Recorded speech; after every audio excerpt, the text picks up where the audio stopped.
ಎಲ್ರಿಗೂ ನಮಸ್ಕಾರ. ನಾನು ನಿಮ್ಮ ಬಾಲಾಜಿ ವೀರಸ್ವಾಮಿ. ನಾನಿವತ್ತು ಬಂದಿರೋ ವಿಚಾರ ಶಾಂತಿ ಕ್ರಾಂತಿ ರಿಲೀಸ್.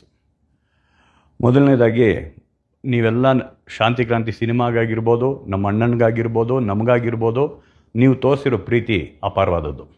ಅದಕ್ಕೆ ನಾವು ಯಾವತ್ತೂ ಚಿರಋಣಿಯಾಗಿರ್ತೀವಿ.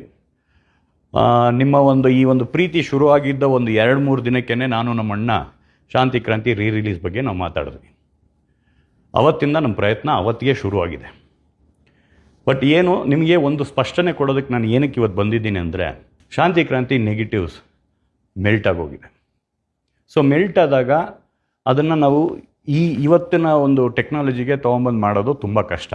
ನಾವು ತುಂಬ ಬೇರೆ ಸೋರ್ಸ್ಗಳನ್ನೆಲ್ಲನೂ ಇನ್ನೂ ಹುಡುಕ್ತಾ ಇದ್ದೀವಿ. ಅದರಿಂದ ಏನಾದರೂ ಸಿಕ್ಕಿದ್ರೆ ಡೆಫಿನೆಟ್ಲಿ ಅದನ್ನು ಮಾಡೋ ಆಸೆ ನಮ್ಮೆಲ್ಲರಿಗೂ ಇದೆ. ಅದನ್ನು ನಿಮ್ಮ ಮುಂದೆ ತೊಗೊಂಬಂದು ಕೊಡಬೇಕು ಅನ್ನೋ ಆಸೆ ನಮಗಿದೆ.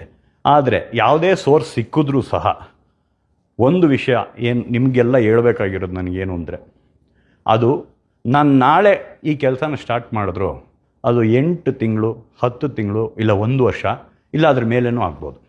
ಅದು ಏನಕ್ಕೆ ಅಂದರೆ, ಮತ್ತೆ ನಾವು ಕಲರಿಂಗ್ ಮಾಡಬೇಕು, ನೆಗೆಟಿವ್ಸ್ ಫೇಡ್ ಔಟ್ ಆಗಿರುತ್ತೆ, ಮತ್ತು ಮ್ಯೂಸಿಕ್ ಮಾಡಿಸ್ಬೇಕು, ರೆಕಾರ್ಡಿಂಗ್ ಮಾಡಿಸ್ಬೇಕು, ಎಫೆಕ್ಟ್ಸ್ ಮಾಡಿಸ್ಬೇಕು, DI ಮಾಡಿಸ್ಬೇಕು, ಸೆನ್ಸಾರ್ ಮಾಡಿಸ್ಬೇಕು, ಈ ಥರ ತುಂಬ ವಿಷಯಗಳಿದೆ. ಅದನ್ನು ಅವತ್ತೇ ನಮ್ಮ ಅಣ್ಣ ಅದ್ಭುತವಾದಂಥ ಕ್ವಾಲಿಟಿಲಿ ಕೊಟ್ಟಂಥ ಒಂದು ಚಿತ್ರ. ಇದನ್ನು ಇವತ್ತು ನಿಮ್ಮ ಆಸೆಗಳಿಗೆ ನಾವು ತೊಗೊಂಬಂದು ಬಿಡಬೇಕಾದ್ರೆ ಅದು ಅಷ್ಟೇ ಚೆನ್ನಾಗಿರಬೇಕು.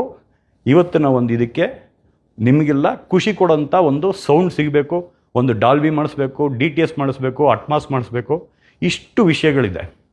ಆಮೇಲೆ ಇನ್ನೊಂದೊಂದು ಸ್ಪಷ್ಟನೆ ಕೊಡ್ತೀನಿ. ತುಂಬ ಜನ ನನಗೆ ಮಾಧ್ಯಮಗಳು, ಅಭಿಮಾನಿಗಳು, ನಮ್ಮ ಕಲಾ ರಸಿಕರು ಎಲ್ಲರೂ ನಮಗೆ ತುಂಬ ಜನ ಫೋನ್ ಮಾಡ್ತಾ ಇದ್ದಾರೆ. ಸೆಪ್ಟೆಂಬರ್ ರಿಲೀಸ್ ಮಾಡ್ತಾಯಿದ್ದಾರೆ ಸಿನಿಮಾ, ಅಕ್ಟೋಬರ್ ರಿಲೀಸ್ ಮಾಡ್ತಾಯಿದ್ದಾರೆ ಸಿನಿಮಾ ಅನ್ನೋದು ಅದು ಸುಳ್ಳು. ಅದು ಸದ್ಯಕ್ಕಂತೂ ನಮ್ಮ ಕೈಲಿ ಮಾಡೋಕ್ಕಾಗಲ್ಲ. ಸೋರ್ಸ್ಗಳನ್ನ ಹುಡುಕ್ತಾ ಇದ್ದೀವಿ. ಅದು ಸಿಕ್ತಿದ್ದಂಗೆ ನಾವು ಮಾಡ್ತೀವಿ ಅನ್ನೋದನ್ನ ನಿಮ್ಗಳಿಗೆ ಹೇಳಿಬಿಟ್ಟೆ ಅದಕ್ಕೆ ಓಂಕಾರ ಹಾಕ್ತೀವಿ. ನಮಸ್ಕಾರ.